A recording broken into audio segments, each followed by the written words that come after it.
So this video is going to use a digital oscilloscope to read a peak-to-peak voltage and phase shifts for an RL circuit.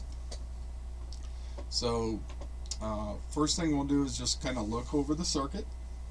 We'll calculate the voltages including the phases, and then we'll look at using the scope to actually see and measure these waveforms.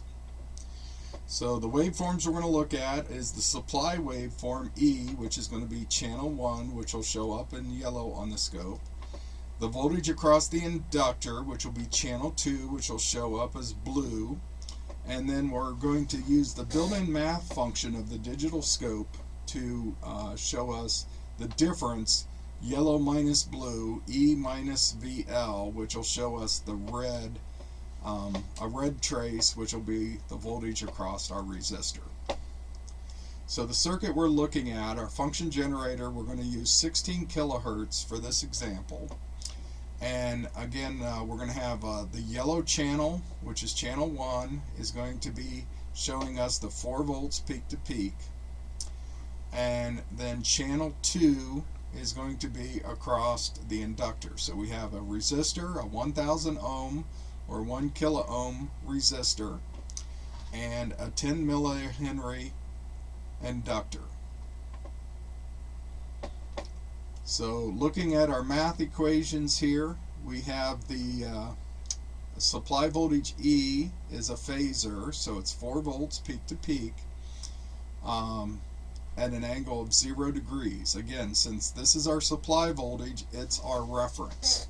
And so we're going to have it set to 0 degrees because that's the reference, and it just makes it easier if your reference is considered 0 degrees. And then for our calculations, we'll have the inductive reactance. The equation for that is 2 pi times the frequency times the inductance.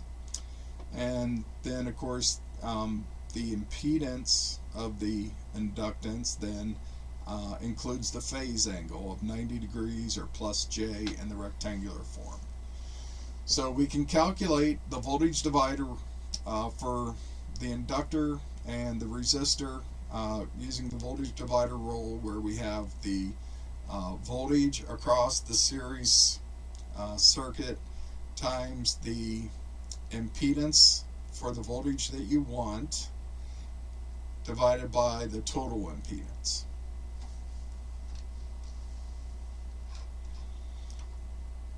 So I'm going to use the Octave software to calculate this. So first I'm going to create the E voltage, just set that equal to 4 volts.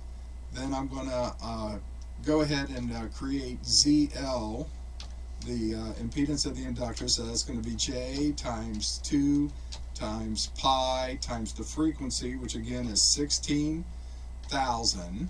Okay, so I can either put in 16,000 or 16 e to the third, okay, or 1.6 e to the fourth, however you wanted to put that in, times 10 millihenry. So remember the inductor was 10 millihenry, so that's 0.01. And so that will give me my impedance for the inductor. The resistor has an impedance of 1000, and so now I can get the total impedance, which is R plus ZL. Now remember, ZL has the angle in it, and so when we get this, you see that the impedance is 1000 plus J. I mean, the software shows it as an I here, but I prefer J. 1005. So these are almost equal. I did not actually intend for that for this demo, but they are almost equal. And so now if I calculate VL, VL is going to be E times ZL divided by Z total, which is R plus ZL. And so that gives me the voltage VL. Now again, this voltage, this is being shown in rectangular form, so if we wanted to see the phase angle of that, we could use the show polar function I showed you earlier and get the polar form of this. So notice that this is going to have a voltage of 2.84. If we round up to the 3 digits there, 2.84 at an angle of 44.8 degrees. Okay, so that is my VL. VR is going to be E times R divided by Z total. And notice that it's going to have a negative here. So remember the voltage, remember Eli the Iceman. Okay, so Eli the Iceman says that the voltage leads the current in an inductor. So for the inductor, the voltage is a positive angle, but the current is actually at a minus angle. So if we use our show polar, we can then get the polar form of VR, which is 2.8 volts at an angle of minus 45 degrees. So it's 2.82, where this one is 2.83. Again, I didn't actually intend for these to be 45 degrees. It's just the frequency that I chose. Okay, but so we have a phase angle. We're going to have 45 degrees, or 44.8 degrees and 45.2 degrees, minus 45.2 degrees for our phase angles. Now remember, this is the voltage, but it's a peak-to-peak voltage because that's what the lab is using here on our circuit, is using this 4 volts peak-to-peak. Alright, so I have the circuit connected, and I'm just going to go through and show setting up the scope to read this. So I've already connected. Channel 1 is connected to my supply voltage here, or to the function generator, to the voltage source, which is our function generator, which is running at 16 kilohertz, but I haven't set the actual voltage yet, so I'll have to do that. And then channel 2 is connected to the inductor, and again, we'll have a red trace. We'll use the math button built into the scope, which will give us the supply voltage, the yellow, minus the blue, and give us VR. So we can actually see all 3 traces simultaneously. So let's take a look then at the scope.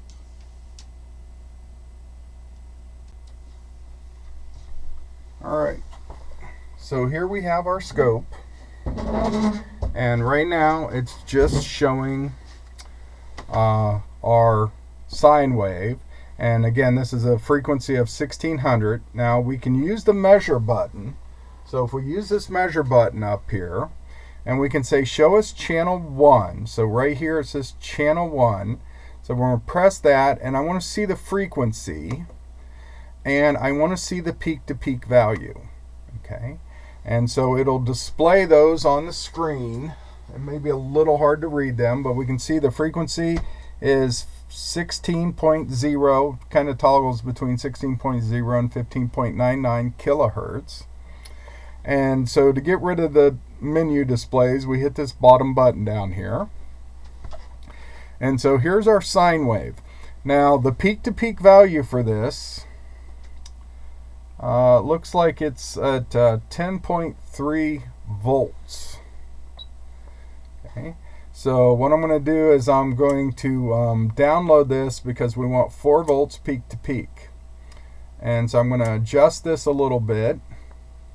And now all of a sudden you see that the trace is just kind of going wild. That's because of my triggering. So the first thing I'm going to do is change the scaling here, and then I'm going to adjust the trigger level. Now the trigger level is over here. Right here is the trigger level, and as I adjust that, you see that yellow line come up and down. So I'm going to get that closer to 0. You don't want it at 0 because noise will give you false triggering.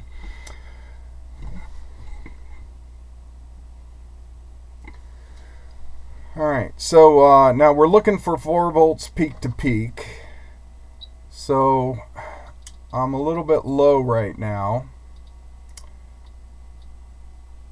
And so we want to adjust this so we get to, I'm a 3.98 volts peak to peak for channel 1 now. So again, this is my supply voltage. So this is my reference. Now I'm going to turn channel 2 on. So I'm going to press the channel 2 button. And we get channel 2. Now it looks pretty small.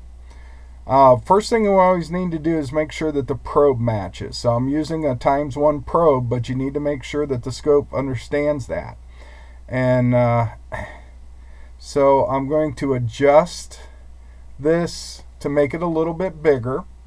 Now if I press measure, I can come over to measure and I can go to channel 2, and I want to see the peak to peak of channel 2. Now there's no reason to see the frequency of channel 2 because channel 2 is being driven by the yellow, the supply voltage, and so the frequency is going to match. So you can see here it's at 2.9 volts. Okay, so the 2.9 volts. So we calculated, and write down the value I calculated.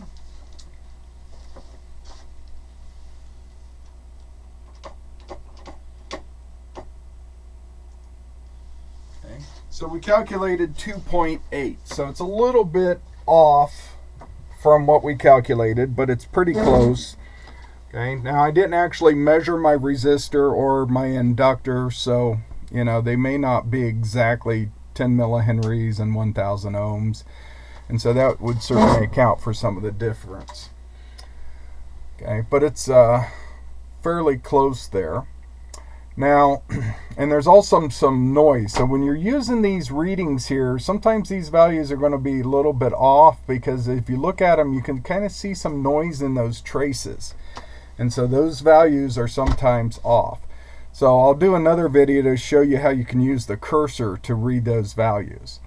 All right, so now we can see the peak to peak value, and we can measure this phase shift between these two. So if we go to channel 2, so I'm under measure, channel 2, and I'm going to scroll this, use this big wheel, and I'm going to scroll way down. It's off the screen here, so we've got to keep scrolling.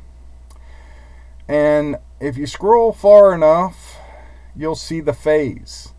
And so if I press this, I'll see the phase, and I want to see the phase of channel 2 minus channel 1. Okay. And so when I do that, you can see it right here. It's 42 degrees. So remember, it was supposed to be like 44 to 45 degrees. It was 42 degrees. Again, there I did not measure the resistance and the inductance. And so, you know, a little bit of discrepancy there. We'll adjust that. Now notice this is channel 2 minus channel 1, so it's minus 42. So I really should have, let me go back to channel 2. I'm going to shut that one off. I should have done it on channel 1. Okay, because we can tell, scroll way down here and turn this back off.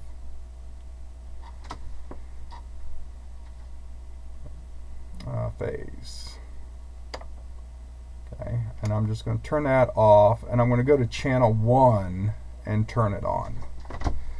All right, and so the key here is that our reference is channel 1, so we really want channel 1 first. So I'm going to turn that on. So I'm going to have channel 1 minus channel 2, and that'll give me the positive phase angle. And while I'm at the phase, I'm going to go ahead and do channel 1 minus math. Now I haven't shown you math yet, so I'm not sure if it'll display correctly. Yeah, it's giving me a question mark for the math because I haven't turned math on yet. Okay, but you can see here channel 1 minus channel 2, so that's our E minus the blue, and that gives us a positive 42, 43 degrees there. And again, we can see that, right? The blue is in front of the yellow. It's crossing 0. The blue is crossing 0 before the yellow. And that's because the voltage is leading the current. And so the voltage is going to be ahead in this circuit. Now, if I press this red button, it's labeled math, it's got a big M on the button itself, that is the yellow minus the blue. Okay, and so its sources, it shows you here, if you can read this, channel 1 minus channel 2. So that gives us VR. That's Kirchhoff's voltage law. We have channel 1, which is yellow, minus channel 2, the blue, and that gives us the red. And we can change the scaling of that if we press this button here, and we can change it and make it a little bit bigger there. And then if we go to the measure button again and we select math, so we select this fourth button down and select math, I can say show me the peak to peak. And now I had already selected the phase channel 1 minus math, and that's still not reading for some reason. Let me turn it off and back on again and see if it likes to read better. Okay, so I go to phase, and I'm going to shut that one off and turn it back on again. Alright, so now we're actually getting a reading there. Channel 1 minus math, I guess it's still not reading here for that one.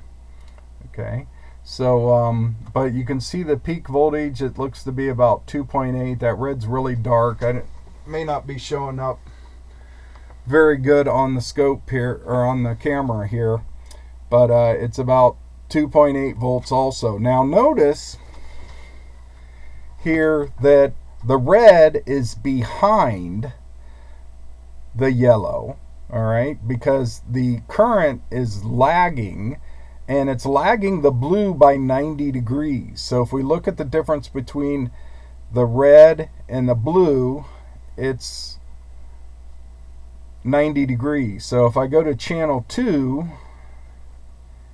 and I'm going to go ahead and come down here and measure the phase, and I want to look at the phase difference between channel 2 and math, and hopefully it'll actually display it for us. Alright, well now we're getting channel 1 math, which is minus 45, and phase 1 is 43. Okay, so it's actually 45.6 and about 43. And I think we're only allowed 6 of these on here. So to show something, I'll have to show something, turn something else off. So let me turn off the frequency now that we've verified it. I won't be changing it. So and then I'm going to go to channel 2, scroll all the way down off of the screen to phase, way down here. So down to phase, and I'm going to press phase, and I want channel 2 minus math. Okay, so now we can see here, oops, I think I hit the wrong button. Sometimes when you're scrolling, at least I do, I tend to scroll and as I'm pressing the button, which messes it up. So I think I've got this delay. I don't want that delay there. Okay.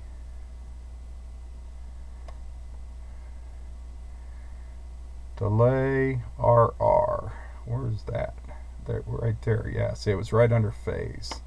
I need to disable that. Okay, so those are gone now. So then I'm going to go back to phase, and I want channel 2 math. There we go.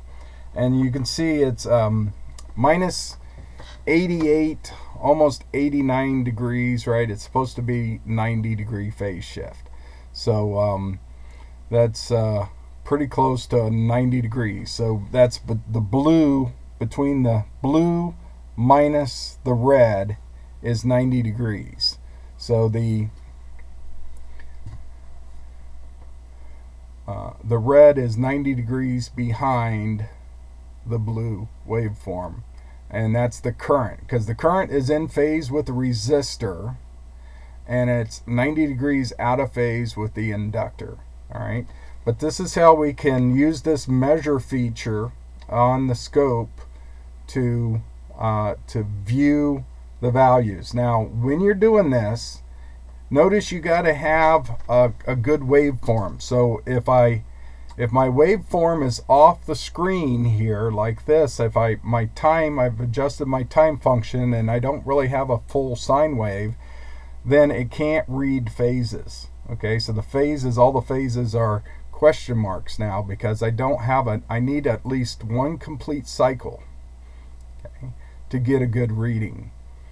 Also, if the voltage is too big, it clips. So if you look at my peak-to-peak voltage here, it has a question mark because it's clipped. And also the phase angles, it can't read phase angles because they're clipped. Okay, and also the math, because it's clipped, the red of the math is really weird looking because I'm clipping my yellow waveform.